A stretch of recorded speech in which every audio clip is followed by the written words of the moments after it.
নমরুদেও বলছিল খলিলুল্লাহ ইব্রাহিম রে, তোমার আল্লাহ কি আমার সঙ্গে যুদ্ধ করে পারবো? ঠিক কি কথা? ইহুদিরা, খ্রিস্টানরা, মূর্তি পূজারীরা রাসূলের কাছে এসে বলে, তোমার আল্লাহ যেহেতু একজন, তোমার দাবি তোমার আল্লাহর ক্ষমতা আছেনি, আমাদের সঙ্গে যুদ্ধ করে পারবেনি। তখন আল্লাহ কি কয়? আল্লাহ বলে ওয়ালাম ইয়াকুল লাহু কুফুয়ান আহাদ। আল্লাহ বলে ওয়ালাম ইয়াকুল লাহু কুফুয়ান আহাদ, পয়গম্বর আমার সমতুল্য, আমার সমকক্ষ আর কেউ নাই। আসমান জমিনের নিচে আল্লাহর সমতুল্য কেউ আছে? সমকক্ষ কেউ আছে? অথচ তারা কয় আপনার আল্লাহর কতটুক শক্তি আছে, আমাদের সঙ্গে পারবেনি। আল্লাহ কয় কুল কায়নাত, আমি বানাইলাম আর আমারে কয় আমি পারবো না। আল্লাহ ওয়ালাম ইয়াকুল লাহু কুফুয়ান আহাদ, আমার সমকক্ষ আর কেউ নাই।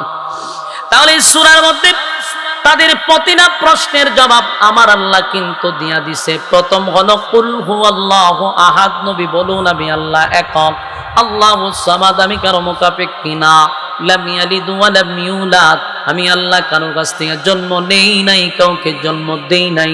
ওয়া লাম ইয়াকুল লাহু কুফুয়ান আহাদ, আমার সমকক্ষ আর কেউ না। এ যুবক বালক, তাহলে আবার আসুন, আল্লাহর আল্লাহর কিন্তু আল্লাহর সমকক্ষ কেউ নাই, কেউ নাই, আল্লাহর সমতুল্য কেউ নাই।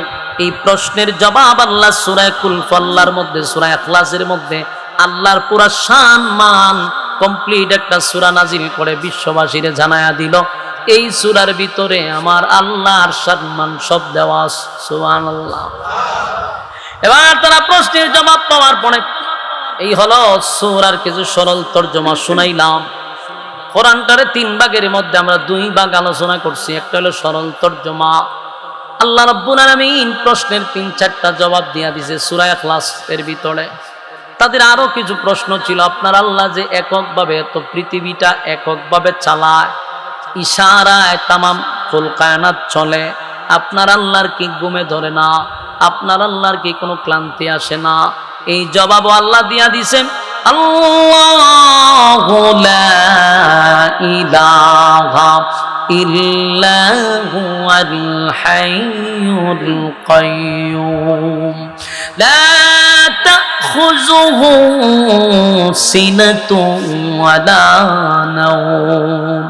রব্বে কারীম কিন্তু এদের জবাব দিয়া দিল, জবাব দিয়া দিছে যে আমি আল্লাহর ঘুম নাই, আমি আল্লাহর তন্দ্রা নাই। বেঈমানরা তাদের প্রশ্নের জবাব পাইয়া চলে গেল। যুবক ভাইরা আমার, বলুন এই সূরার মধ্যে তাদের আল্লাহ প্রশ্নের জবাব দিয়েছেনি? প্রতিটা কথায় উত্তর আছে না নাই? তাহলে আমরা প্রথম আলোচনা করলাম কেন নাজিল হলো, তাদের বিতর্কিত প্রশ্নের জবাবে সূরা নাজিল হইল। সরল তরজমা শুনলাম কি কি উত্তর দিল। এখন আসুন সূরাটার কিছু ফজিলত নিয়ে আলোচনা করি। রাজি আছেন? এই সূরার এত ফজিলত, কুল আল্লাহ সূরা, এখানে আমার মনে হয় সবাই পারে। সূরাটা সবাই পারেন, কিন্তু বলুন তো প্রতিদিন কি কেউ পড়েন? এমন ব্যক্তি আছে 1 বছর একবার পড়ছে না, এমন লোক আছে। অথচ এই সূরা যদি কেউ একবার পড়ে, 10 পারার সওয়াব আল্লাহ তার আমল নামায় দিয়া দেয়। এই সূরা কুল আল্লাহ নাজিল করার পিছনে আল্লাহর মায়া দয়া আছে, আল্লাহর মায়া দয়া আছে গো। আল্লাহর মায়া দয়া কিভাবে দেখেন? এমনও মানুষ আছে রে, বয়স হয়ে গেছে 60 থেকে 70 বছর, যেই মানুষটা মৃত্যুর আগে তার আমল নামায় একটা কোরআনের খতমের আমল তার আমল নামায় নাই। কথা হয় না? আপনাদের নীরবতায় বোঝা যায় প্রত্যেকের আমল নামায় কোরআনের খতম আছে। তাহলে এই যে আল্লাহ কত মায়া দয়া করছে, বালিশের সঙ্গে মাথা লাগাইয়া যদি চিন্তা করি তাহলে আমাদের প্রশ্নের জবাব পাওয়া যায়। এমন মানুষ আছে কোরআন পড়তে পারে না, রিডিং পড়তে পারে না, আবার কেউ কোন রকম পড়ে, কিন্তু ফুল কোরআন খতম কোনোদিনও করতে পারে নাই। তাহলে এই মানুষের আমলনামায় একটা কোরআনের খতম নাই রে। আফসোসের বিষয় হলো এই কোরআন উম্মতি মুহাম্মদীর জন্য একটা নিয়ামত, সেই কোরআনের খতম আমাদের আমলনামায় নাই। এর থেকে দুর্ভাগ্য আর কি হতে পারে, এর থেকে কপাল পোড়া কি হতে পারে? অথচ আপনাদের এই মাদ্রাসা দারুল উলুম ইসলামিয়া মাদ্রাসা গিয়া দেখেন 7-8 বছর 10 বছরের বাচ্চারা এই পর্যন্ত কয়েকবার কোরআন খতম দিয়া বসা। সুবহানাল্লাহ কি বাড়ি গিয়া। কেন তাদেরকে মহব্বত করবেন, কেন তাদেরকে ভালোবাসবেন? এর একটা নাম্বার কারণ হলো নিজেরে নিজে প্রশ্ন করবেন, আমার বয়স 60 হয়ে গেছে, দাড়ি সাদা হয়ে গেছে, চামড়া ঢিল হয়ে গেছে, কিন্তু আজ পর্যন্ত একটা কোরআনের খতম দিতে পারলাম না। কোরআন পড়লে অশুদ্ধ হয় না, ভুলে ভুলে পুরা জিন্দেগি শেষ। আর ছোট ছোট মাসুম বাচ্চারা প্রতিদিন 3-4 দিন পরে পরে একটা খতম দিয়া বসে থাকে। এতগুলা কোরআনের খতম ছোটবেলায় তাদের সিনার ভিতরে ঢুকায়া রাখছে। এই জন্য একটা হলো কোরআন, কাগজের কোরআন, আর একটা হলো জিন্দা কোরআন। জিন্দা কোরআন যদি কেউ দেখতে চায় তাহলে মাদ্রাসা আর হেফজখানায় যেতে হবে, গিয়া দেখবেন জিন্দা কোরআন বসে রয়েছে। কোরআনে কথাও কয়, কোরআনে খানাও খায়, কোরআনে ঘুমায়। তার মানে যেই সমস্ত ছেলেরা 30 পারা কোরআন সিনার ভিতরে রাখছে, এরাই হলো জিন্দা কোরআন। এজন্য এদেরকে ইজ্জত করবেন, প্রয়োজনে মহব্বত করবেন, ভালোবাসবেন। মাঝে মধ্যে তাদের জন্য কিছু খাবার নিয়ে আসবেন, নিজের হাতে খাওয়ায়া দিবেন। কিয়ামতের ময়দানে এটা নাজাতের একটা ওসিলা হয়ে যেতে পারে। কারণ এই সমস্ত বাচ্চারা যখন রাস্তা দিয়া হাঁটাহাঁটি করে, আসমানের ফেরেশতারা তাদের পায়ের নিচে, আল্লাহর ফেরেশতারা বলেন আমি নূরের বিছানা বিছায়া দেই, তারা তার উপর দিয়া হাঁটে। সুবহানাল্লাহ। তারা যখন রাস্তা দিয়ে হাঁটে, গাছে তাদের জন্য দোয়া করে, সমুদ্রের মাছ তাদের জন্য দোয়া করে, সমস্ত প্রাণী। আল্লাহুম্মা বারিক আলা মুহাম্মাদিন ওয়া আলা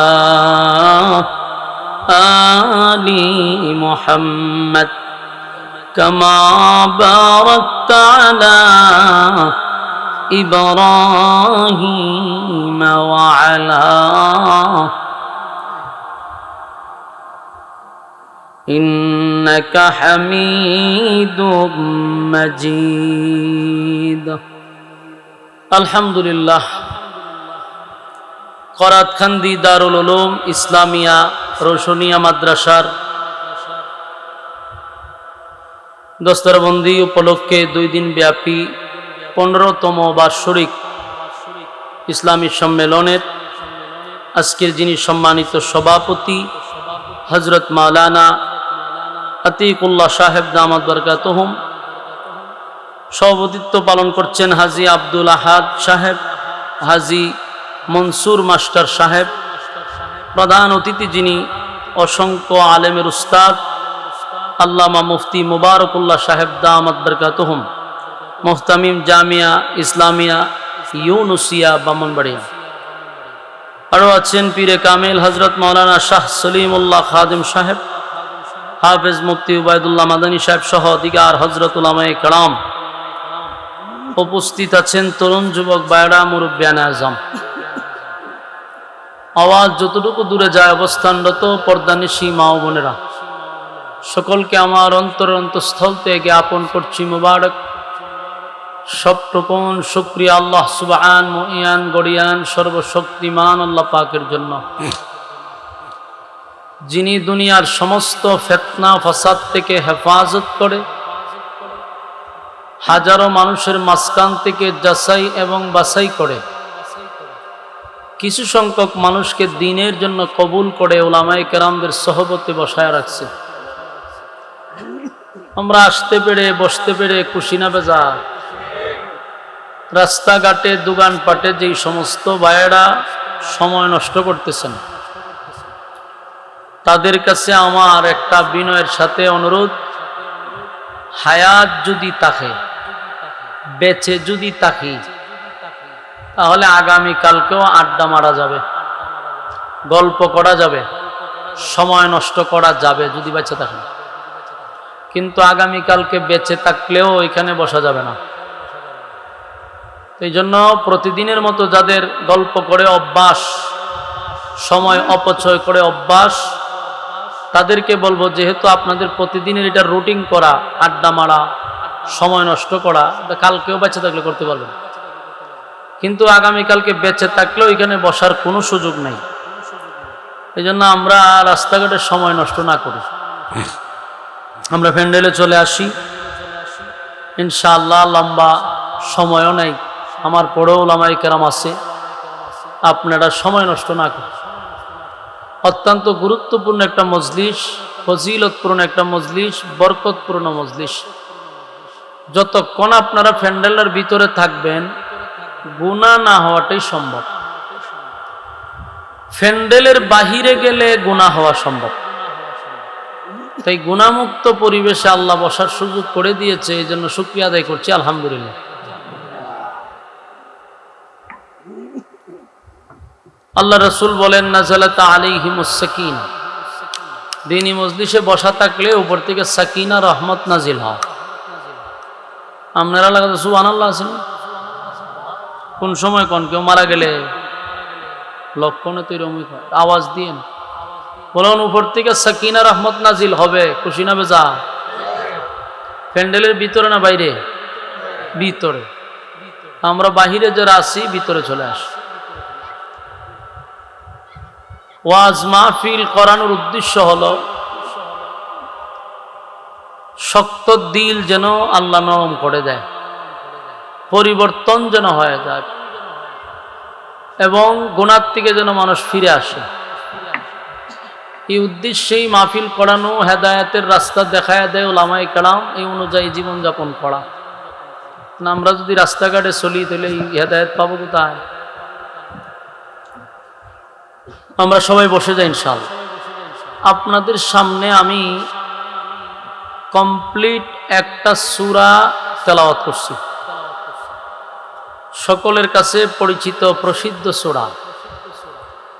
পাবলিকের কাছে সূরাটা কুল হুয়াল্লাহ নামে পরিচিত, কিন্তু সূরার নাম হলো সূরা ইখলাস। ইখলাস শব্দের অর্থ হলো খাঁটি, ভেজাল নেই। সূরার নাম রাখছে ইখলাস, কিন্তু সূরার ভিতরে ইখলাস শব্দ নাই। তবে সূরাটা খুব ছোট্ট একটা সূরা, 4 আয়াতের এই সূরাটি, যদিও সূরা ছোট কিন্তু এটার আলোচনা ব্যাপক। কোরআনে 2 সূরা আছে ছোট্ট, এর মধ্যে একটা সূরা ইখলাস, একটা হলো কাউসার। ব্যতিক্রম এই 2 সূরা। ব্যতিক্রম এই কারণে কোরআনে 114 সূরা আছে, প্রতিটা সূরার ভিতরে কোনো না কোনো সাবজেক্ট আলোচনা আছে, বিভিন্ন বিষয় প্রাসঙ্গিক আলোচনা থাকে। কিন্তু সূরা ইখলাসের ভিতরে প্রাসঙ্গিক কোনো আলোচনা নাই, শুধু একটা সাবজেক্টে আলোচনা। এই সূরাটা হলো শানে এলাহি, আল্লাহর শান মান মর্যাদা সম্পর্কে এই সূরা। এই সূরার ফজিলত আছে। এই সূরাকে বলা হয় কোরআনের 3 ভাগের 1 ভাগ। তাআদিলু সূরাতুল ইখলাস সুলুসুল কোরআন, বলতে 3 ভাগের 1 ভাগ। কেউ যদি একবার পড়ে 10 পারা, 2 বার পড়লে 20 পারা, 3 বার পড়লে 1 খতম সওয়াব। বুঝেননি সূরাটার কত ফজিলত? এবং এটা আল্লাহর শানে আল্লাহ নাজিল করছে। এই সূরা যদি কেউ 10 বার পড়ে জান্নাতে একটা বাড়ি দেওয়া হয়। এই সূরা 100 বার পড়লে প্রতিদিন আল্লাহ তারে জান্নাত দিয়া দেয়। এই সূরার এত ফজিলত, এত বরকতপূর্ণ এক সূরা। 3টা ভাগে সূরাটার আমরা আলোচনা করব। প্রথম ভাগে সূরা কেন নাজিল হলো, এরপরে তার সংক্ষিপ্ত কিছু সরল তর্জমা, এরপরে তার ফজিলত। ধৈর্য থাকলে আপনারা মনোযোগ দিয়ে শুনতে হবে, মনোযোগ দিয়ে না শুনলে আলোচনা বুঝে আসবে না। গিচ্ছা কাহিনী শোনার জন্য মনোযোগ লাগে না, কাল্পনিক গল্প শোনার জন্য মনোযোগ লাগে না, খারুয়া নাচানাচি জিকির শোনার জন্য মনোযোগ লাগে। কারণ বক্তা নাচতে আপনি দেখতেছেন, আপনিও নাচবেন, এটার জন্য কি মনোযোগ লাগেনি? নাচলিও। কিন্তু কোরআন থেকে যখন কোনো কথা বলা হয় তখন এটা আপনার মনোযোগ দিয়ে শুনতে হবে, নাহলে আপনার মাথায় ঢুকবে না। এই সূরা নাজিল হইছে মক্কা নগরীতে, হিজরতের আগে এই সূরা নাজিল হইছে। এই মাক্কি সূরা নাজিল হওয়ার একটা কারণ হলো মক্কা নগরীর কিছু মূর্তি পূজারী খ্রিস্টান, ইহুদি, দ্বিত্ববাদী, তৃতীয়বাদী, বহুবাদী, কেউ 3 খোদায় বিশ্বাস করত, কেউ 2 খোদায় বিশ্বাস করত, কেউ বহু খোদায় বিশ্বাস করত। 2 খোদায় যারা বিশ্বাস করতো এরা হলো ইহুদি, 3 খোদায় যারা বিশ্বাস করতো তারা হলো খ্রিস্টান, আর বহু খোদায় যারা বিশ্বাস এরা হলো মূর্তি পূজারী। এই 3 দল রাসূল আরবি সাল্লাল্লাহু আলাইহি ওয়াসাল্লাম যখন কালেমার দাওয়াত দেয়, একত্ববাদী খোদার দাওয়াত, তখন মক্কা নগরীর মানুষ বহু খোদায় বিশ্বাসী। বহু খোদা, গাছও খোদা, মাছও খোদা, ফাতরও খোদা, যেটা দেয় এটি খোদা। 360টা মূর্তি নিজের হাতে বানাইছে, সবটির পিছনে একটা করে লাঠি ঢুকায় রাখছে। এই লাঠি ঢুকাই না খোদাও 360টা, এটিরে রাখছে খানায় কাবার ভিতরে, ইডিও খোদা। এই 360-এর পরেও বড় মোটা গাছ দেখলে এটা খোদা, সকালে সূর্য উঠলে এটা একটা খোদা, বিকালে চন্দ্র উঠলে এটা একটা খোদা, বড় পাথর দেখলে খোদা, আবার কেউ ল্যাংটা দেখলে এটাও খোদা। মানে এদের রুচির মধ্যে এরকম দুর্ভিক্ষ পড়ছে, যেটা দেখে এটি খোদা, এটিরে হয় বহুবাদী, মূর্তি পূজারী। তো এরার কথা হলো যে আব্দুল্লাহর পুত্র মুহাম্মদ একত্ববাদী খোদার দাওয়াত দেয়, আর আমরা এত খোদা থাকতে উনি একজনের দাওয়াত দেয় কেন? এরা একটা দল একত্রিত কইরা 3টা দল এক জায়গায় হইছে। এই দ্বিত্ববাদী, তৃতীয়বাদী, বহুবাদী সব শয়তান এক জায়গা তুইয়া এরা রাসূলের কাছে গেছে, গিয়া কয় আব্দুল্লাহর পুত্র মুহাম্মদ, তোমার সঙ্গে আমাদের কিছু কথা আছে। কি কথা? কয় তুমি যে আল্লাহর দাওয়াত দাও সেই আল্লাহরে তো আমরাও আল্লাহ মানি, তাহলে নতুন করে তুমি আবার কিসের দাওয়াত দিতেছ? কথা মনোযোগ দিয়ে শুনেন, এরা কি কয়? আল্লাহর নবী যে আল্লাহর দাওয়াত দেয় সেই আল্লাহরে তারাও আল্লাহ বলে বিশ্বাস করে। আল্লাহ বলি যদি তোমরা বিশ্বাস করো যে আমরা তো তোমার জন্মের আগ থেকে আল্লাহরে আল্লাহ বলেই ডেকাইতেছি, তুমি নতুন করে আবার কোন আল্লাহর দাওয়াত দাও? বলুন তো দেখি, তাদের আল্লাহ আর নবীর দাওয়াত দেওয়া আল্লাহর পরিচয় কি এক? তবে এরা আমাদের আল্লাহরে আল্লাহই বলে। কোন হিন্দু লোকরে জিগায় দিকেন, এরাও হবে যে সবকিছু উপর আল্লাহ করে, আমরা যে আল্লাহ একজন এটা এরাও বিশ্বাস করে। কিন্তু এদের বিশ্বাস হইল আমরা মানে একজন, এরাও উপরে আল্লাহ ঠিক আছে, কিন্তু ওনার কিছু সাথী সঙ্গী আছে। সমস্যাটা হইল এই জায়গা, এরার কত হলো কি সাথী সঙ্গী আছে। এই জন্য এরা দেখবেন অনেকগুলা দেবতার এদের খোদার নাম এরা ভাগ ভাগ করছে। কোনটা খালিমা, কোনটা সরস্বতী মা, হ্যাঁ লক্ষ্মী মা, আর অনেক মা আছে। এরা মার অভাব নাই, এরা ভাগ ভাগ করে নিয়েছে যে ওই মা আমরা লক্ষ্মী যেটারে কয় এটা হইলো ধন সম্পদ দেয়, অর্থনৈতিক দিয়া সাপোর্ট দেয় লক্ষ্মী মা। এক এক খুদারে এরা এক এক কাজে রাখছে। এই জন্য মেইন খুদায় সবকিছু পারে না, এর লিগে কিছু সাথী সঙ্গী রাখছে। এই আর আকীদার বিশ্বাস। বলো না আপনারা না আমরা আকীদা কি এইরকম? এই জন্য এই সূরার নাম হইছে ইখলাস, মানে কি খাঁটি। এদের খোদায় বিশ্বাসী আর আমাদের খোদায় বিশ্বাসীর মধ্যে বেশ কম আছে দিকে আল্লাহ ইখলাস রাখছে সূরার নাম, মানে একদম খাঁটি। কারণ আমরা যেইভাবে খোদারে বিশ্বাস করবো এটা খাঁটি ভাবে বিশ্বাস করতে হবে। এরার বিশ্বাসী হইলে এটা খাঁটি হয় না। এরা খোদা মানে আমরা আল্লাহরে আল্লাহ বলে স্বীকার করে, কিন্তু একজন মানে না। এরা নিজেরাই বাক করছে যে অমুক মায় অমুক কাজ করে, অমুক খালি মায় অমুক কাজ করে। রাসূলের কাছে এরা গিয়া বললো যে আপনি যেই আল্লাহরে আল্লাহ ডাকেন আমরা সেই আল্লাহরই ডাকি, তবে মাঝখানে আপনি কিসের দাওয়াত দিতেছেন? ইহুদিরাও একই প্রশ্ন করলো, খ্রিস্টানরাও একই প্রশ্ন করলো। ইহুদিরা এক নবীরে আল্লাহ বানাইছে আর আমরা আল্লাহ আল্লাহ দুইজন, আর খ্রিস্টানরা তারা মারাচ্ছে। এরার কথা হলো মেইন আল্লাহ ঠিক আছে, মরিয়ম হইল আল্লাহর বউ, এক আল্লাহ, নাউজুবিল্লাহ। আর ঈসা আলাইহিস সালাম হইল দুই আল্লাহর মিলনে ঈসা নবী জন্মাইছে, এই জন্য উনি হলেন তৃতীয় খুদা। এই দিল এরা তিন খুদা। এরকম যখন তারা প্রশ্ন করতে লাগলো, এক পর্যায়ে তারা বলল ঠিক আছে, আমরা যে আল্লাহর বাপ দাদার থেকে মান্য আইতেছি, আপনিও এক আল্লাহর দাওয়াত দিতেছেন, তা আপনি যে আল্লাহর দাওয়াত দিতেছেন এই আল্লাহর পরিচয়টা আমাদের কাছে দেন। আপনার আল্লাহর পুরা ডিটেলস একটা পরিচয় দেন। দুই নম্বর হলো আপনার আল্লাহ করে কি, ওনার কাজ কি, উনি কি করে চলে। তিন নম্বর হলো আপনার আল্লাহ বিয়া শাদী করছিনি, ছেলে মেয়ে আসেনি, নাউজুবিল্লাহ থাকলে কইতে পারেন, এটা আসেনি আপনার দ্বারে থাকলে কইেন।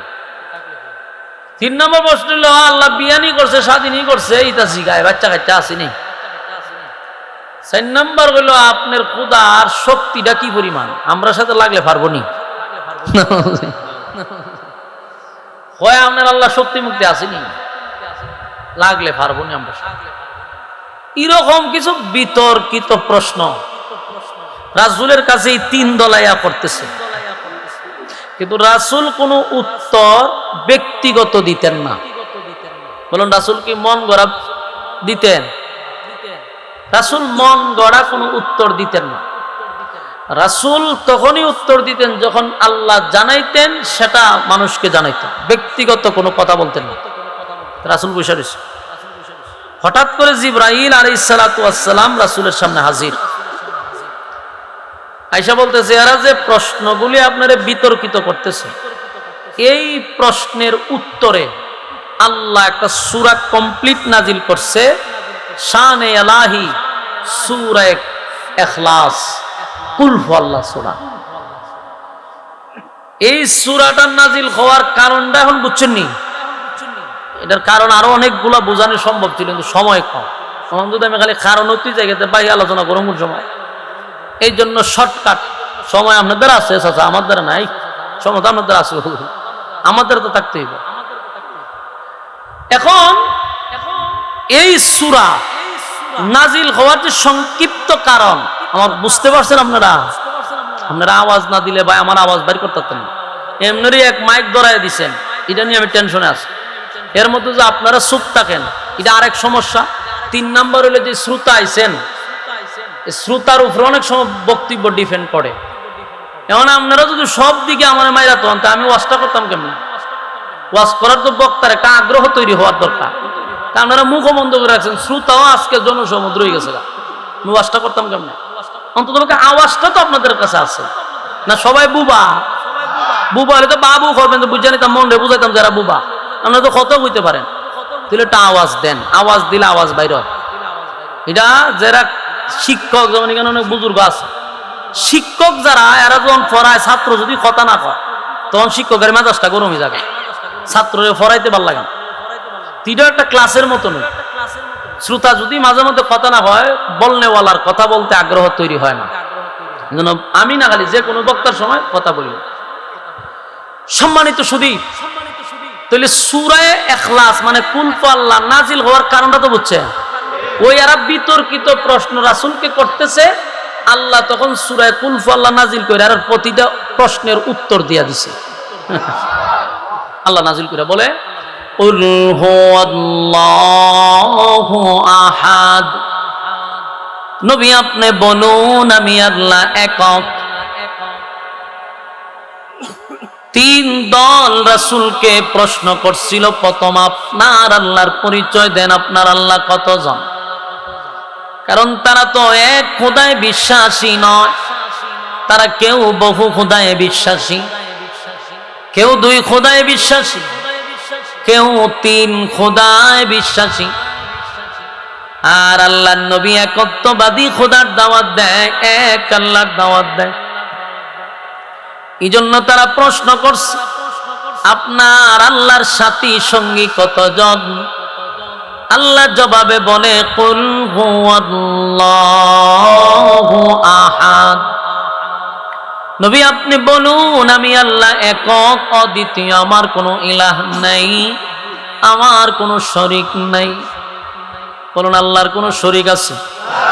ইলাহ আছে। এই জন্য দেখবেন মূর্তি পূজারীর সঙ্গে মাজার পূজারীদের একটা সম্পর্ক ভালো। আমি আমার গবেষণায় ভালো করে অ্যানালাইজ করে দেখলাম মূর্তি পূজারীর সঙ্গে মাজার পূজারীর কেমন মিল। মূর্তি পূজারীরাও একজনে সন্তুষ্ট না, মাজার পূজারীরাও একজনে সন্তুষ্ট না।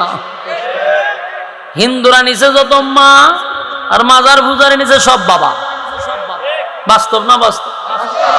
হিন্দুদের কালী মা, সরস্বতী মা, লক্ষ্মী মা, অমুক মা, তমুক মা, মায়ের অভাব নাই। আর মাজার পূজারীদের হলো ল্যাংটা বাবা, শেরালি বাবা, আইজন বাবা, কীর্তন বাবা, হরে বাবা, হরে বাবা। তাহলে এরার মা এরার বাবা মিল আছে না নাই? আমি মিলাইছি যে কথা তো ঠিক, এরা মা নিছে এরা বাপ নিছে। এদের মধ্যে মিল কোন? মূর্তি পূজারীরা একজনে সন্তুষ্ট না, মাজার পূজারীরাও এক খোদায় তারা সন্তুষ্ট না। তারা মাঝে মধ্যে আল্লাহর পুরা যত শক্তি আছে সব নবীর মধ্যে দিয়া দেয়, আবার নবীর শক্তি সব পীরের মধ্যে দিয়া দেয়। এটা বাগ বাগ করে। এজন্য এরা গান গায় বা আল্লাহর দন নবীরে দিয়া গেলেন নবী ফকির হইয়া, আল্লাহ গায়ে পেয়েছে আর নবীর দন খাজারে দিয়া গেলেন নবী ফকির হইয়া। আমনে না ওজিল্লা কইনি কত কইত তো সারা বাংলাদেশে বেড়ারে নিতে 1.5 লাখ 2 লাখ টাকা লাগে। 1.5 লাখের নিচে বলে প্রোগ্রামই নেই। কবালের তো টাটা করছে, আমরা কিতা করছি? আর আমরা 20-30 টাকা নিল আমরা আলেমরা শিক্ষার মেরে উঠে নাচকে রে তুই যদি 1.5 লাখ লয়ে জায়গা অনেক রাজু 1.5 লাখ নিয়ে কিতা করে? 1.5 লাখ নিয়ে মাজার বানায় সেজদা দেয়, সিরিকি ব্যবস্থা করে। আর আমরা যে টাকা দেন নবীর ঘর তৈরি করে এখান থেকে আলেম বাইর করি। বেশ কম আছে না নাই? হ্যাঁ 1.5 লাখ দিলে দেখি তাহলে এনে কয়ে নাচতে পারে, ও ক্ষমতা শক্ত আছে, নাচেও নাচায়ও। এরা মানুষকে দিন তো দিন মুশরিক বানাইতেছে, শিরিক পড়ায় মানুষকে দিয়া। আল্লাহর নামের জিকির গুলারে যেই পরিমাণ এরা বেজ্জতি করে, ওই আল্লাহর নামের জিকির বাদ দিয়ে কয় হিমতে হিমতে। হিমতে কি জিকির রে ভাই? আমি আর বুঝলাম 20 কোনারই তো পাইছি না। হিমতে কি তা? হিমতে হিমতে আগে দেয় যিনি একজনে খেলা মেলা হন দেয় যে আরেকজনে। এগুলা করে মানুষকে হেদায়েতের রাস্তা তো দূরের কথা, মানুষকে শিরিকের দিকে নিতেছে প্রতিদিন প্রতিনিয়ত। মানুষ কোথায় হেদায়েত পাবে? সারা মাহফিলটার মধ্যে একটা আয়াত হয় না, হৎকান ভরি মারে একটা টান। যদি জিগাই তুই তো গান গাছ করে, গান গাই না রে, আমি তো শান গাই। তুই কি শান গাই ফেললে গাইছ? তো কইলেই তুই বিপদ। এই জন্য এদের মধ্যে আর এদের মধ্যে একটা মিল পাইছে। মূর্তি পূজারীরাও এক আল্লাহ সন্তুষ্ট না, এই জন্য তারা 360 মূর্তি বানায় রাখছে। এরপরেও এরা সন্তুষ্ট না। এরা গাছ মোড়া দেখলে এটার খোদা হয়। দেখবেন বট গাছের গুজার গিয়ে এরা পূজা করে। বট গাছ রইতে করে, কোন এটা একটা গাছ, এটা রইতে করে। বড় ফাতর দেখলে এটা রইতে করে। সূর্য উঠলে সকালে কয় সর্বনাশ, এটা সবচেয়ে বড় খোদা। যখন সূর্য শেষ চন্দ্র উঠে কয়টা খোদা। তাহলে এরা বহু খোদায় বিশ্বাসী, এক খোদায় সন্তুষ্ট না। আর ইমানদার মুমিনের আকীদা বিশ্বাস হলো আমাদের রব কয়জন? আমাদের রব এক অদ্বিতীয়, ওনার কোনো ইলাহ নাই, আমার রবের কোনো সাথী নাই, সঙ্গী নাই। আল্লাহ এক অদ্বিতীয়, মালিক নিজেই তার শান মান সম্পর্কে সূরা নাজিল করে নবীরে জানায়া দেয়, পয়গম্বর এদেরকে বলে দেন আমি আল্লাহ এক, আমার কোনো শরীক নাই, আমার কোনো ইলাহ নাই। কুল হুয়াল্লাহু আহাদ, আমি আল্লাহ এক অদ্বিতীয়, আমার কোনো শরীক নাই, আমার কোনো ইলাহ নাই। বলুন, আল্লাহ যদি দুইজন থাকতো, আসমানকে আসমানের জায়গায় থাকতো, সূর্য থাকতো, এক আল্লাহ হয়তো আজকে বৃষ্টি দিব, আর এক আল্লাহ হয়তো না আজকে দিতাম না। দুই আল্লাহ লাগতো ঝগড়া লাগে, আসমান উসমান বাইঙ্গা আমরা মাইরা বর্তা বানাই লইলে, ঠিক নেই? এই জন্য আল্লাহ একজন, এক মালিকের সিদ্ধান্তে গোটা পৃথিবী পরিচালিত হয়। গাছের পাতাটা লড়তে গেল আমার মালিকের ইশারা ছাড়া লড়া সম্ভব না। আল্লাহ বলেন আমি এক দ্বিতীয়, আমার কোনো শরীক নাই, আমার কোনো ইলাহ নাই। আল্লাহুস সামাদ, আল্লাহ বলেন তারা বলছে আমি কি করি, আমার কাজটা কি? আল্লাহ বলেন আপনি জানায়া দেন আমি অমুকাফিককে, আমি কারো উপর ডিপেন্ড করি না। কুল কানাত, আমার মুকাফিক কি? আমি না। আল্লাহ বলেন আল্লাহুস সামাদ, আমি কারো মুকাফিক কি নয়। এরপরে তারা প্রশ্ন করছে, পয়গম্বর কি প্রশ্ন করলো? আব্দুল্লাহর পুত্র মুহাম্মদ, বলো না তোমার আল্লাহর ছেলে মেয়ে আছে? খ্রিস্টানরা প্রশ্ন করে, কারণ খ্রিস্টানরা জানে আল্লাহর বউ হইল গিয়া মরিয়ম আলাইহিস সালাম, নাউজুবিল্লাহ, আর আল্লাহর ছেলে হলো ঈসা পয়গম্বর, নাউজুবিল্লাহ। এই জন্য তারা তিনজন খোদা মানে। অথচ আমার আল্লাহ বলেন লাম ইয়ালিদ ওয়া লাম ইউলাদ, আল্লাহ বলেন আমি কারো কাছ থেকে জন্ম নেই নাই, আমি কাউকে জন্ম দেই নাই। বলুন আল্লাহ কারো কাছ থেকে জন্ম নিছে? জন্ম দিছে? জন্ম নেয় নাই, জন্ম দেয় নাই। অথচ তারা প্রশ্ন করছে, আল্লাহ উত্তরও দিছে লাম ইয়ালিদ ওয়া লাম ইউলাদ, জন্ম নেই নাই, আমি কারো কাছ থেকে জন্ম নেই নাই, কাউকে জন্ম দেয় নাই। এটা হলো তাদের প্রশ্ন। 3 নাম্বার প্রশ্ন ছিল। 4 নাম্বার প্রশ্ন হলো আপনার আল্লাহর ক্ষমতা আছে, যদি আমরার সঙ্গে যুদ্ধ লাগে পারবো নি? এটা নমরুদ্দার কথা। নমরুদ্দাও কিন্তু ক্ষমতা পাওয়ার পরে ইব্রাহিম খলিলুল্লাহরে বলছিল তোমার আল্লাহরে বলো আমার সঙ্গে যেন যুদ্ধ করে। নাউজুবিল্লাহ। যুবক ভাই, মানুষ যখন ক্ষমতা পায় তখন পিছনের অতীত ভুলে যায়। মানুষকে যখন আল্লাহ ধন সম্পদ দেয় সে কি ছিল স্মরণ রাখে না। আল্লাহ বলেন আমি পৃথিবীতে বহু মানুষকে ক্ষমতা দিছি, কিন্তু ক্ষমতা পাইয়া মানুষ ক্ষমতার অপব্যবহার করছে। ক্ষমতা পাইয়া নিজেরই খোদা দাবি করে বসে রয়েছে। ফেরাউন রে মালিক ক্ষমতা দিয়েছিল, কিন্তু সেই ফেরাউন ক্ষমতা পাইয়া কিন্তু বলছে আনা রাব্বুকুমুল আলা, আমি তোমাদের রব, আমি একজন রব, এ নিজেরা দাবি করছে। কিন্তু ক্ষমতা পাওয়ার আগে কিন্তু এটা দাবি করে নাই, কারণ ফেরাউন না ছিল তরমুজ ক্ষেতের একজন কৃষক। এরপরে ফেরাউন না হইল কবরস্থানের দারোয়ান। এরপরে সে দারোয়ানি কইরা টাকা জমাইয়া ইলেকশনও দাঁড়াইয়া পাস করছে। মোটামুটি একটা এমপির পদে ছিল, কিন্তু এমপির পদে তাইকা কিছু সমাজ সেবা করছে।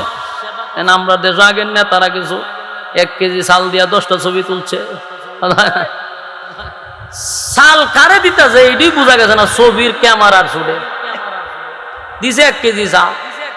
এখানে সুন্দর করে দাঁড়ান, আমাদের কোম্পানির প্রচার করতে হবে, এমপি সাহেব যে দিছে এটা প্রচার করতে হবে।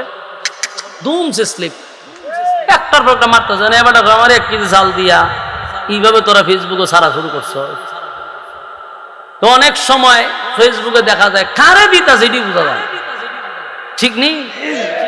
ওই যে মানব সেবা, এটা হলো অতিভক্তি সুরের লক্ষণ। খায় মনের মন, টনের টন, আর দেয় 1 কেজি আর 1.5 কেজি আবার প্রচার করে, এটা চতুর্দিকে। এটা তো অতি বন্ডামি। 16 বছর তো আমরা দেখছি, ঠিক নেই। 1 কেজি চাল দিয়া মানুষের ছবি তুলে ছাড়ছে, আর খাটের নিচে বুঝাই করা বোতলে ওই তেলের বোতল বিছাই তো রাখছে, গমের বস্তা মাটির নিচে নিয়ে ফুটায় রাখছে, আর ভাবলিক রে 1 কেজি দিয়া ছবি তুলে দিছি ম্যাডাম আপনার আমানত জায়গা মতো পৌঁছাই দিচ্ছি, জায়গা মতো কোনো না, এর ঘরের নিচে খাটের নিচে তো রাখছে। হ্যাঁ, এরম বান্ডামি চলছে নি কদি? 16 বছর চলছে। কয় বছর? 16 বছর চলছে। গরিবের লেপটিন পর্যন্ত এর কাছ থেকে রেহাই পাইছে না। লেপটিন শুদ্ধ খাইয়া লিছে 16 বছর, বহু লেপটিন খাইছে। এরম লেপটিন ওয়ালা একদিন অভিযোগ করতেছে, হয় আমরা গ্রাম 4টা লেপটিন দিছে, কিন্তু লেপটিন খাই লিছে মেম্বুইরায়। আশ্চর্য হলাম যে মেম্বুইরার লেপটিন খায় কেন? হয় একটা না 6টা খাইছে। পরে এটা সামনে নজর গিয়া দেখি যে আসলে তো কথা ঠিক, লেপটিন তো ডাইরেক্ট খাইছে না, লেপটিন দেওয়ার জন্য যে সরকার কিছু অর্থ দিছিল, এই অর্থ মেম্বুইরা খাইলিছে। সেটা লেপটিন খাওয়া হয়েছে না? তাহলে এরা রুচির মধ্যে কি পরিমাণ দুর্ভিক্ষ পড়ছে, এরা লেপটিনটাও পর্যন্ত খাইলিত মানছে। সি সি সি সি কুত্তায় বাসরাপ করছে রুচির মধ্যে। গরিব গুড়ার লেপটিনও খাইছে এরা, বিধবা মহিলাদের চাল ডাল পর্যন্ত খাইছে। কি পরিমাণ নিচে নামছে মেম্বুরা গোষ্ঠী, শেরমিন্না গোষ্ঠী কি পরিমাণ নিচে নামছে। বিধবা মহিলা জামাই নাই, এদের চাল ডাল পর্যন্ত খাইছে।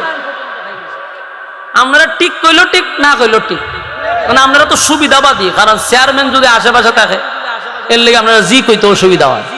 চেয়ারম্যান কোন টাইম আছে নি এখন? হ্যাঁ, কথা চেয়ারম্যান কোন টাইম আছে? দেখি 16 বছরের রাজনীতি চেয়ারম্যান গন্ধাম, চেয়ারম্যানটা বুড়া গেল তুই কেডা? জনগণে বুট দিয়া তোরে বসাইছে, আর সরা এলামাইলা মোটাস পিরা তেরেমিরি করবি। চাল ডাল খাইতে যাইব, দইরা ফিটানি শুরু করবেন। তুই আমার গোলামি করবি, আমার সেবা করবি। তুই তুই যে চেয়ারে বই এখন আমার সাথে বুড়া গেল দেখা। এই 16 বছর তুই রাজনীতি হয়ে গেছে, এখন বুট লাগছে না তো? কথা না, হ্যাঁ বুট লাগছে। 16 বছরে বুট নাই, বিনা বোর্ডে ভাস, এর লেগে জনগণ দ্বারা বুড়া আঙুল দেখাইছে। এই জন্য সুযোগ আসছে, প্রতিবাদ করবেন। এদেরকে আঙ্গুল ফুললে কলা গাছ হইতে আর দিবেন না। ঠিক বাড়ি দিয়ে হলে কেমন হয়? এই জন্য আপনাদের কাছে আমার কথা হলো, মাঝে মধ্যে আল্লাহ ক্ষমতা দেয় দিয়ে এখানে বসায়, কিন্তু ক্ষমতার অপব্যবহার যদি কেউ করে, আল্লাহ কিন্তু জুতা দাও ফিডায়। ফিডায় নেই, নমরুদ্দারে জুতা দা বাইরেছে, ফেরাউন্নার আল্লাহ সুবাইছে, আর আম্মারে উড়াইয়া নিছে, মাটিতে যাইতারছে আম্মায়। এই 5 আগস্টে মাটিতে যাইতারছে, উফরে দা গেছে। যদি মাটিতে যাইতো,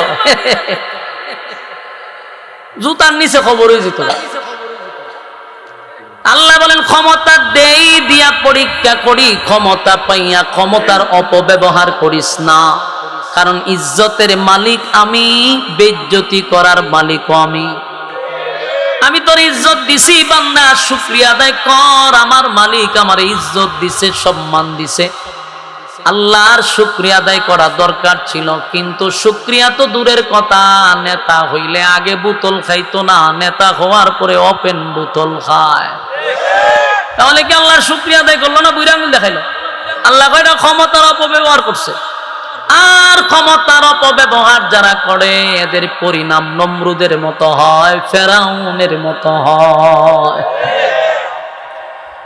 যুবক ভাইরা আমার, আল্লাহ রাব্বুল আলামিন বলেন, আমি নমরুদ্র দিছিলাম, কিন্তু নমরুদ শেষ পর্যন্ত নিজের খোদাই দাবি করে ফেলাইল।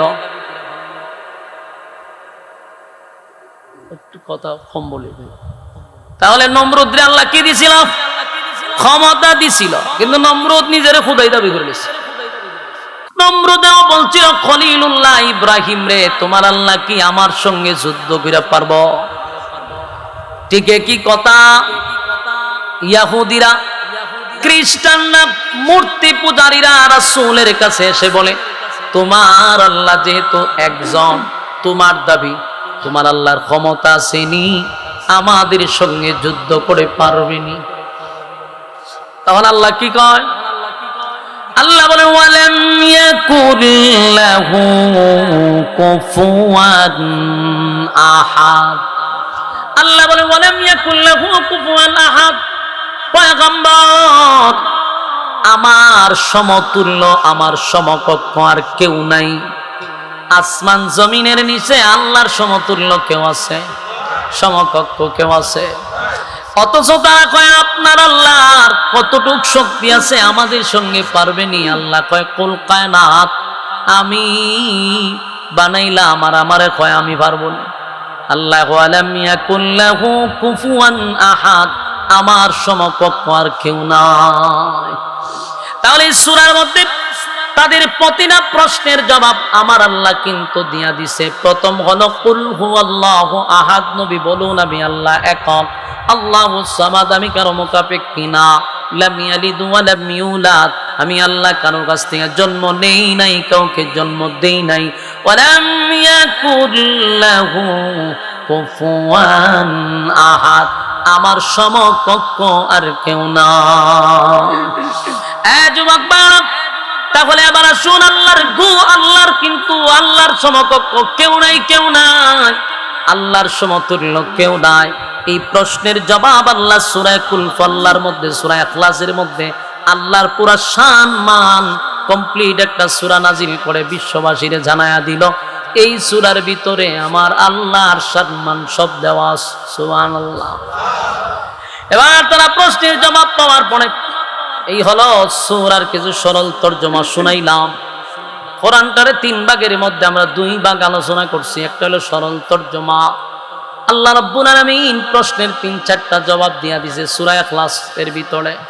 তাদের আরো কিছু প্রশ্ন ছিল, আপনার আল্লাহ যে এককভাবে এত পৃথিবীটা এককভাবে চালায়, ইশারায় তামাম কুল কায়নাত চলে, আপনার আল্লাহর কি ঘুমে ধরে না?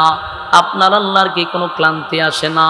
এই জবাব আল্লাহ দিয়া দিয়েছেন, আল্লাহু লা ইলাহা ইল্লা হুয়াল হাইয়ুল কাইয়্যুম লা তাখুযুহু সিনাতুন ওয়ালা নাওম। রব্বে কারীম কিন্তু এদের জবাব দিয়া দিল, জবাব দিয়া দিছে যে আমি আল্লাহর ঘুম নাই, আমি আল্লাহর তন্দ্রা নাই। বেঈমানরা তাদের প্রশ্নের জবাব পাইয়া চলে গেল। যুবক ভাইরা আমার, বলুন এই সূরার মধ্যে তাদের আল্লাহ প্রশ্নের জবাব দিয়েছেনি? প্রতিটা কথায় উত্তর আছে না নাই? তাহলে আমরা প্রথম আলোচনা করলাম কেন নাজিল হলো, তাদের বিতর্কিত প্রশ্নের জবাবে সূরা নাজিল হইল। সরল তরজমা শুনলাম কি কি উত্তর দিল। এখন আসুন সূরাটার কিছু ফজিলত নিয়ে আলোচনা করি। রাজি আছেন? এই সূরার এত ফজিলত, কুল ফাল্লাহ সূরা, এখানে আমার মনে হয় সবাই পড়ে।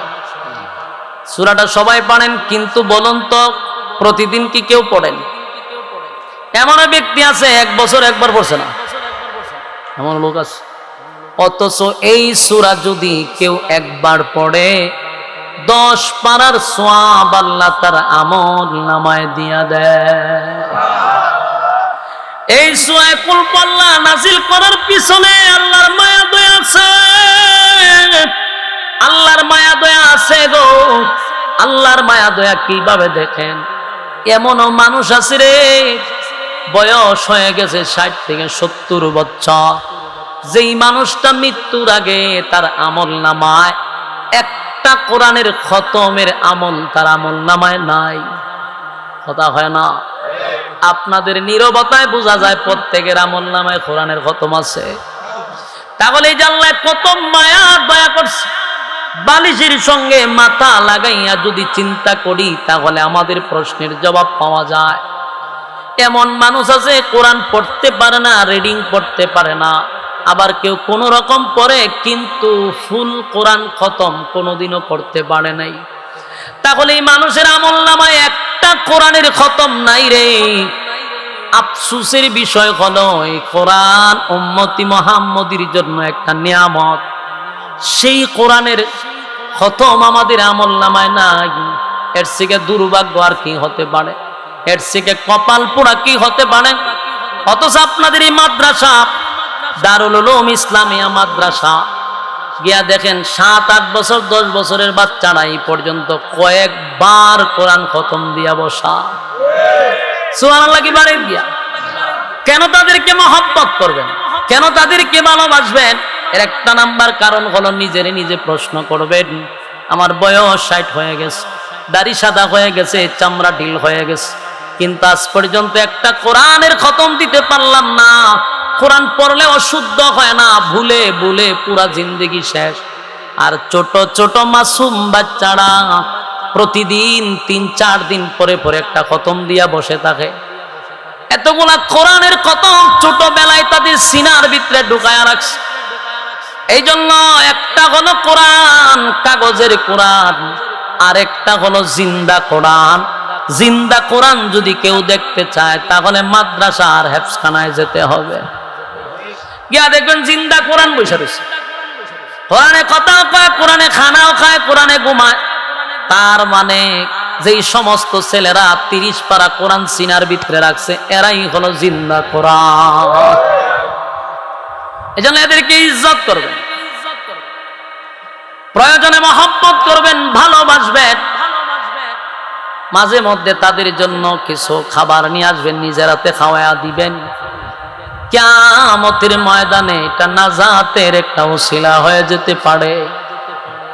কারণ এই সমস্ত বাচ্চারা যখন রাস্তা দিয়া হাঁটাহাঁটি করে, আসমানের ফেরেশতারা তাদের পায়ের নিচে, আল্লাহর ফেরেশতারা বলেন আমি নূরের বিছানা বিছায়া দেই, তারা তার উপর দিয়া হাঁটে। সুবহানাল্লাহ।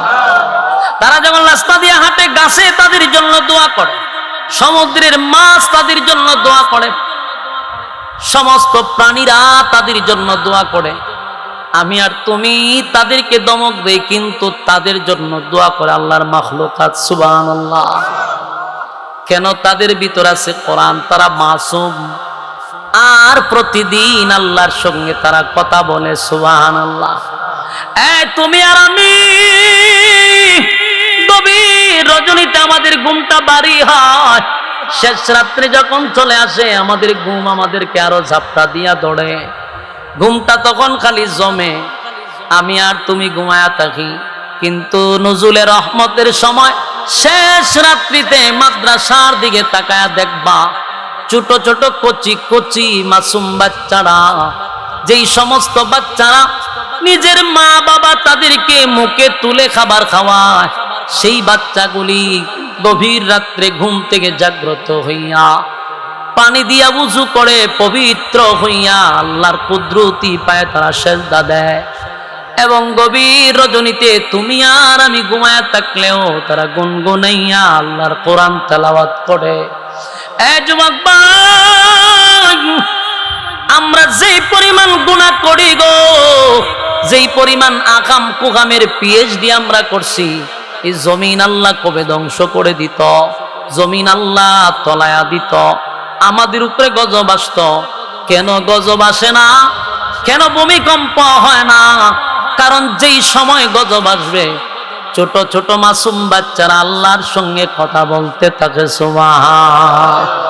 এজন্য মাদ্রাসার যেই জায়গায় হয়, ওই এলাকার মানুষ একটা নিয়ামত পাইছে, বড় বড় গজব থেকে তারা বেঁচে যায়। কারণ আপনি গুনাহ করলেও মাদ্রাসায় নেকির আমল হচ্ছে, আল্লাহর সঙ্গে তারা শেষ রাত্রিতে কথা বলে। এই কথা বলার কারণে তোমার গুনার কারণে আল্লাহ এদের সওয়াবের কারণে গজব দেয় না। তোমার উপরে গজব পড়ার কথা, কিন্তু মাদ্রাসার ছোট ছোট বাচ্চাদের কারণে তোমার উপরে ঠাডা পড়ে না। তোমার তো শুকরিয়া আদায় করা দরকার, কথা কয় না?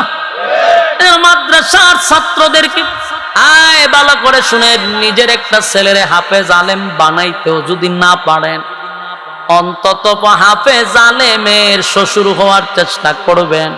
শ্বশুরও যদি না হতে পারেন, তাহলে একজন ছাত্র আলেমকে খাওয়ানোর চেষ্টা করেন, আপনার বাড়িতে খাইয়া পড়ালেখা করবে এমন একটা সুযোগ করে দেন। এটাও যদি না পারেন, হাফেজ আলেমদের সঙ্গে সুসম্পর্ক রাখেন, সুসম্পর্ক রাখেন। কিয়ামতের ময়দানে এটাও আপনার নাজাতের উসিলা হতে পারে। কথা হয় না? যুবক বাড়া, তাহলে আমি আর আপনি সারাদিনে একবার সূরা ইখলাস পড়তে পারি না। এই 4 আয়াতের ছোট্ট একটা কুল হু আল্লাহ সূরা, আল্লাহর কসম, আলেম ছাড়া সাধারণ পাবলিক রে যদি জিগায় সূরা কুল আল্লাহ বলেন, আমার মনে হয় প্রথম অক্ষর থেকে যে ভুল শুরু হবে শেষ পর্যন্ত ভুলে ভুলেই যাবে। কথা না, কারণ অক্ষরের উচ্চারণ জানে না, মাখরাজ জানে না, তাজবিদ জানে না, কিচ্ছুই জানে না, খইদা কি পড়তেছে। কিন্তু আপনি 7 বছর একটা বাচ্চারা দাঁড় করেন নুরানি ক্লাসে, দেখুন শুদ্ধ একেবারে মাখরাজ আদায় করে করে আপনাকে শুনাইয়া দিবে। সুবহানাল্লাহ।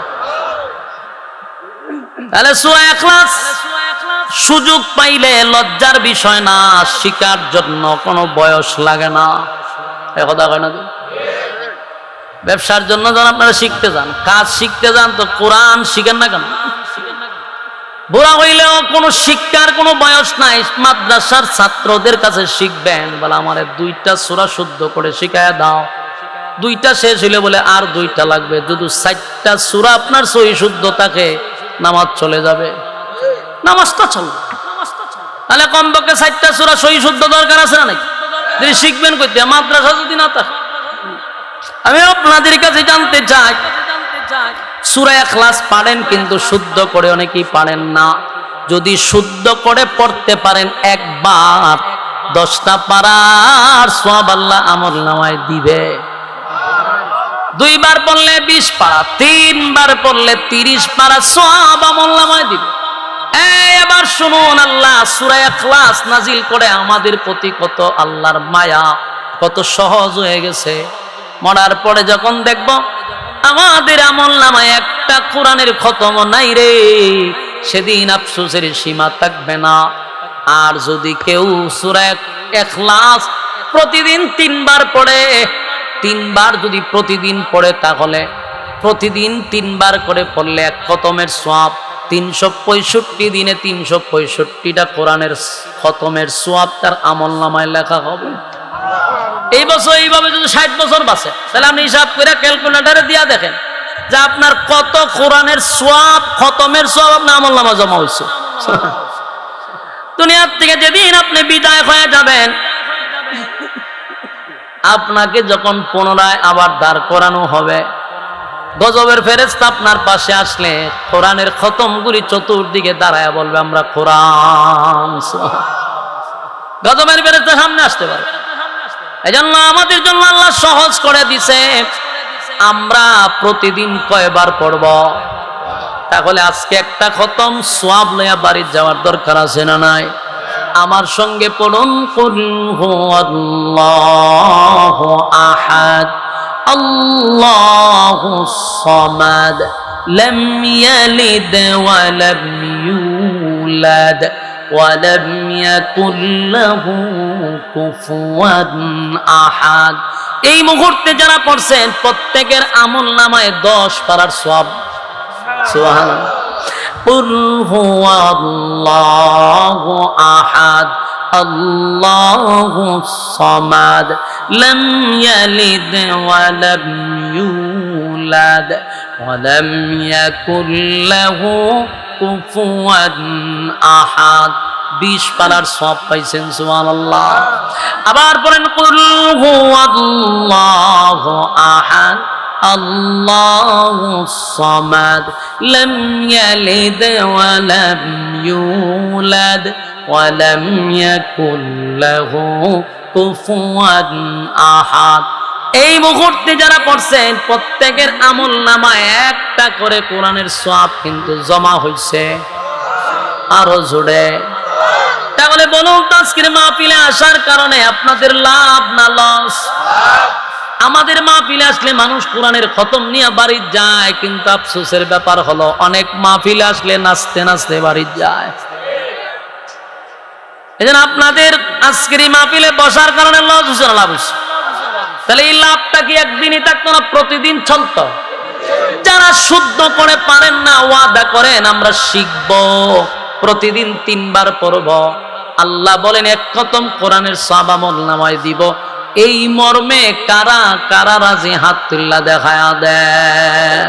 লিল্লাহে তাকবীর, লিল্লাহে তাকবীর।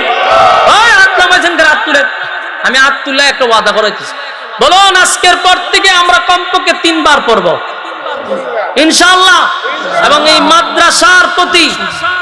মাদ্রাসার প্রতি আমাদের মহব্বত থাকবে। কথা হয় না? এটা কি অন্তর দিয়ে কইতেছে না মুখ দিয়ে কইতেছে? মাদ্রাসার প্রতি মহব্বত থাকবে। কিয়ামতের মাঠে যেন এই মাদ্রাসা আমাদের জন্য নাজাতের উসিলা হয়ে যায়। হ্যাঁ, সবাই কি একমত? পরীক্ষা করতাম। তাহলে এই যে এতগুলো হাত তুলছেন, এর মধ্যে আমি 30 জনকে এখানে বাছাই করব। আর উলামায়ে কেরাম এখানে বসা, তাদেরকে নিয়ে দোয়া করব। আমি একজন মুসাফির, আল্লাহ রাব্বুল আলামিন যেন হাসরের মাঠে হাফেজদের সঙ্গে আপনাদেরকে দাঁড় করায়। এবং 30 জন লোক চাই, হাত নামা। 30 জন বলুন কয় পারা? 30 পাড়ায় 1 কোরআন।